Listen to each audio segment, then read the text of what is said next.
Hi అండి. ఈరోజు మనం ఎలాంటి రైస్ వాడకుండా పెసరపప్పు దోశ చాలా చాలా బాగుంటుంది. పెసరట్టు ఒకసారి ట్రై చేయండి.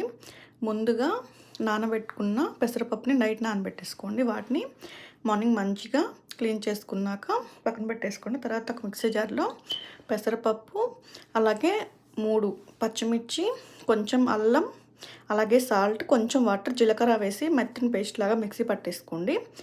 తర్వాత ఈ పెసరట్టుకి ఎంత పలుచగుంటే అంత బాగుంటుందండి దోశ. పలుచగా వస్తాయి, క్రిస్పీగా కూడా వస్తాయి.